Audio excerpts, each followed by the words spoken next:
I think I was always interested to be in the climate sustainability space. Never knew what exactly and where do I want to be placed.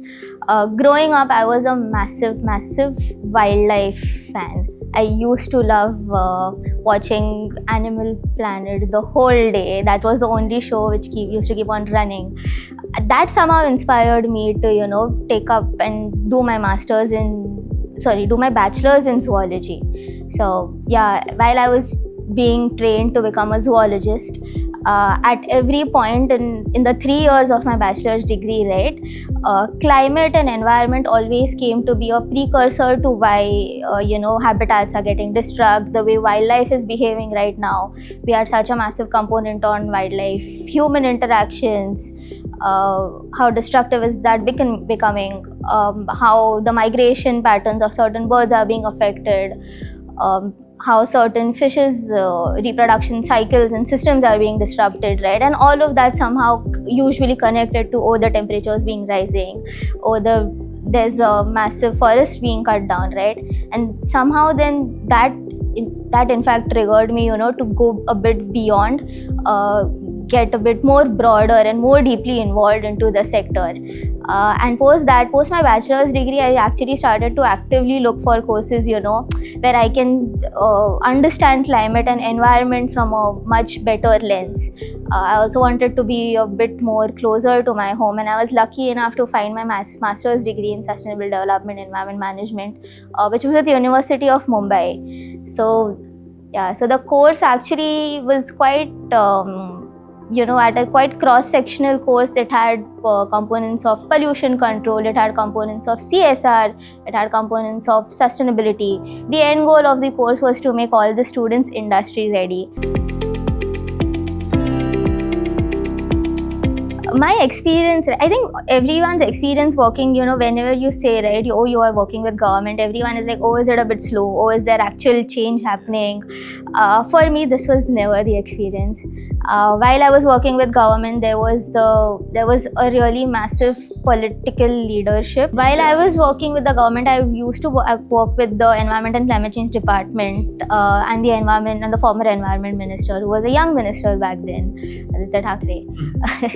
I worked with him as a climate fellow, right? So I've seen, right, when you have the correct political leadership, you have the intent, you have the ambition, right? Administrative willingness automatically comes. To impress a young leader, and then it also becomes, right, then we need to do something about a city, then climate suddenly becomes a hot topic, right? And that's actually the opportunity you get to walk the talk when you say, right, we want to be net zero by 2070 or whatever that goal is, right? That's when you are a part of a system which is actually creating that impact. So that's been my experience with governments. In terms of impact, right, I personally don't look at impact as just like one project which we did and, patting our backs on, wow, this has been excellent and now we've tackled climate change at the minute.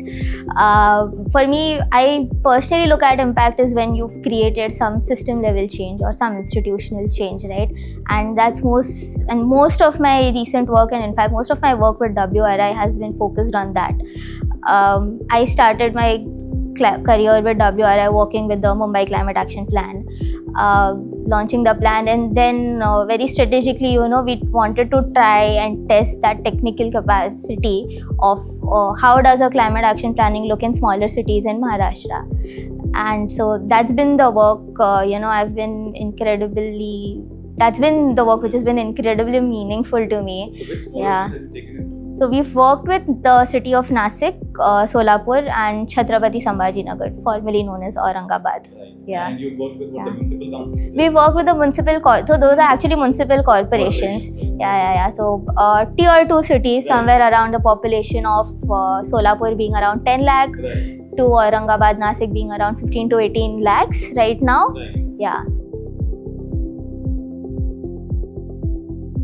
It was very intense. It was very challenging. In fact, like going into the project, I thought, oh, it's smaller cities, right? So it's going to be quite easy and accessible, right? That was not the case. The kind of challenges, the kind of technical challenges, capacity challenges are a huge issue in smaller cities.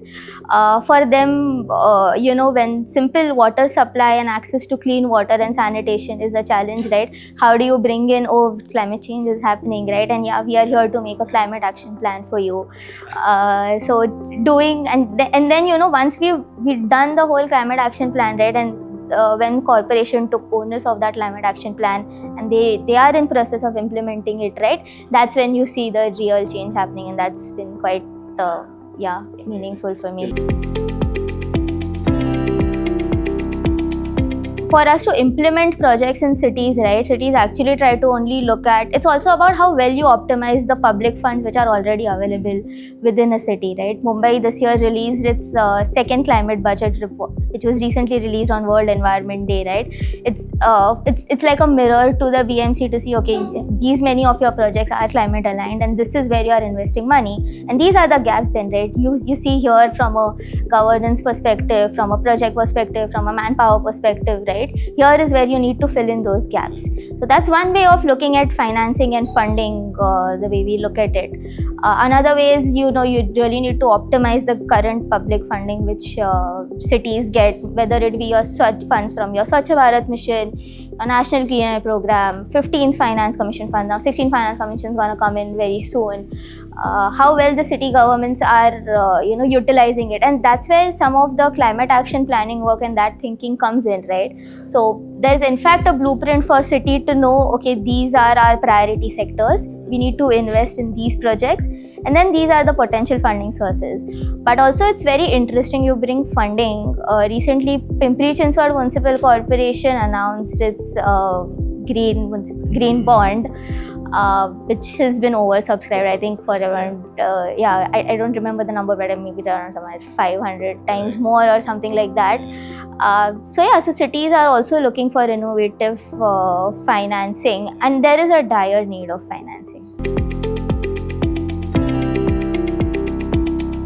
I used to work with Government of Maharashtra, and that has been my experience. When you are a young professional working with a government body, you try to bring in a good, you try to bring in a really new lens. You get a lot of perspective.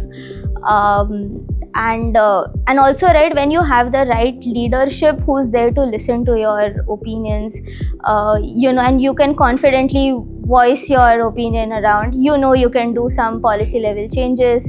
While I was working with the government, there was this program called as Majhi Vasundhara Abhiyan. It's a My Earth mission, which is in the 5th year of its cycle right now, and that actually looked at tackling all your issues of urban development from 5 lenses of Panchamahabhuta. So it used to drive action on greening, on water, clean air, sanitation, and there was also a huge component of awareness, right? So when you work with government and right, such a project is there, I was able to immediately move that project from a policy to an implementation stage. The beauty of working with government is, right, and it's actually a dual lens when you ask it. You are at a relatively top level in the system, and you can also drive grassroots level impact. So that's, yeah.